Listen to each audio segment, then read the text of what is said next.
ফরিদপুর সদর উপজেলায় শত্রুতার জেরে পুকুরে বিষ প্রয়োগ করে মাছ নিধনের অভিযোগ উঠেছে।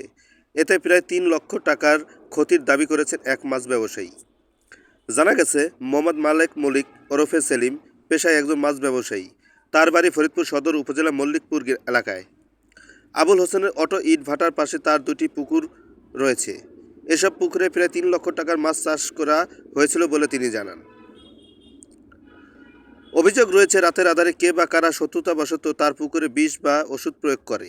সকালে পুকুরে গিয়ে তিনি দেখতে পান সব মাছ মরে ভেসে উঠেছে।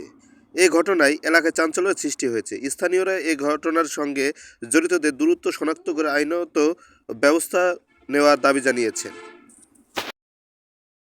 আমার পুকুরে সকালবেলা আমার ছেলে এসে দেখে যে পুকুরে মাছ ভাসে উঠছে। পরে আমাকে জানায়, আমি আসলে দেখি। পরে বিল্লাল আর রিপন ওরা ওই গ্যাসের আলামত পায় এবং গ্যাসের বোতল পায়, সেগুলো পরিষ্কারভাবে দেখা যাইতেছে। কত টাকার মাছ ছিল এখানে? আমার প্রায় 3 লক্ষ টাকার মাছ ছিল। পুকুর কয়টা? পুকুর আমার 2টা, পাশাপাশি 2টা। এটা হলো আবার বড় ভাই ভাড়া নেওয়া, আর পাশেরটা আমার নিজস্ব।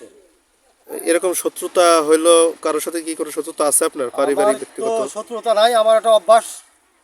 ন্যায় কথা বলি, ন্যায়ের পক্ষ দেই, এইটাই আমার অভ্যাস। এই প্রতি বছরই এরকম ক্ষতি করতেছে। গত 3 বছর আগের থেকে মাছ মারা শুরু করছে, জাল টান দিয়ে মাছ মারে। তারপর আপনার এই বছর, গত বছর মারছে। এবার আবার আজকে সকালবেলা আমি আসছি, এসে দেখলাম যে মাছ মরা, মাছ মাইরে ফেলছে। প্রতি বছরই তারা আজকে বিষ দেয়, নাহলে তারা মারে, নাহলে চুরি করে, খেপলা দিয়ে টান দেয়, বড় ব্যাট জাল দিয়ে টান দেয়। কারা? সন্দেহ হয় কাউকে?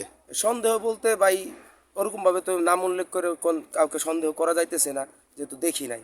তবে আলামত কিছু রাখছি, এগুলো ইনশাল্লাহ চাইতেছি যে এগুলো ফরেন্সিক ল্যাবে নিয়ে আমরা কিছু ডকুমেন্ট বের করার জন্য।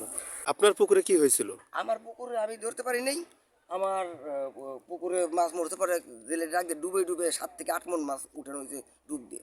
আশেপাশের লোক আসছিল, আচ্ছা কী করা, কিছু না, কোনো প্রমাণ পাইনি। কতদিন আগে?